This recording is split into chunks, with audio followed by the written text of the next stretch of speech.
আসসালামু আলাইকুম বন্ধুরা। তো চলে আসলাম আজকে ভিডিও নিয়ে আমার প্রতিদিনের রান্না। তো আজকের রান্নাতে আমার আছে বেগুন ভর্তা। তো বেগুনটাকে আমি ভালো করে ধুয়ে পরিষ্কার করে ভাজা হতে দিয়ে দিয়েছি। কড়াইতে একটু তেল দিয়ে ভাজা হতে দিয়ে দিয়েছি।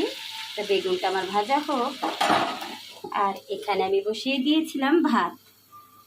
তো আজকের রান্নাতে আমার থাকবে ভাগনা মাছ ভাজা, বেগুন ভর্তা আর হইতেছে ভাত।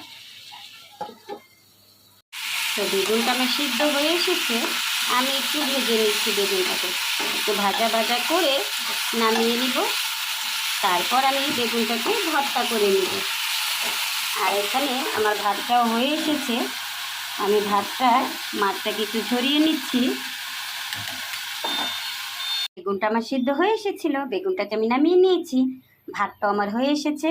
তো ভাতটাকে আমি মাছ ঝরতে দিয়ে দিয়েছি। তো এখন আমি ভেজে নিব ভাগনা মাছ।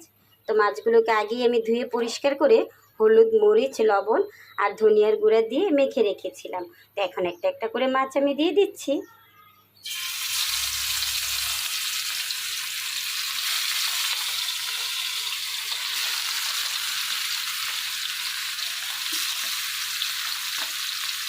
তো মাছগুলো আমার ভাজা হোক। মাছটা আমার ভাজা হলে তারপর আমি উল্টিয়ে দিব।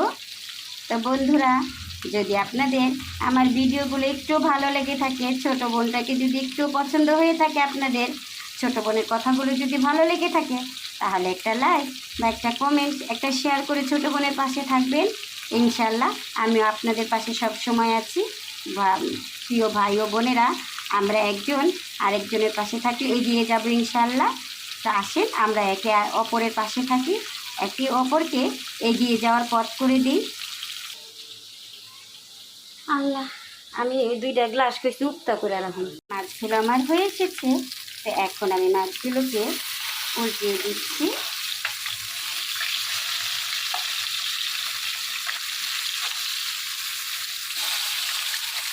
মাছটাকে উল্টিয়ে এখন এই পিঠটা একটু ভেজে নিব। কিন্তু মাছটা আমি উল্টিয়ে নিলাম। তো আমার এই পিঠটা ভাজা হলে আমি মাছটাকে নামিয়ে নিব। মাছ ভেজে আমি উঠিয়ে নিয়েছিলাম আর করে নিয়েছিলাম বেগুন ভর্তাটা। তো এই তো বেগুন ভর্তাটা করে নিয়েছিলাম। আর ফ্রিজে একটা টমেটো ছিল, তো চিন্তা করলাম টমেটোটাকে একটু ভর্তা করে নিই। তো টমেটোটা ভর্তা করে নিলাম আর নিয়েছিলাম একটু পেঁয়াজ ভর্তা করে। আল্লাহ হাফেজ বন্ধুরা, দেখা হবে আমার পরবর্তী কোনো ভিডিওতে।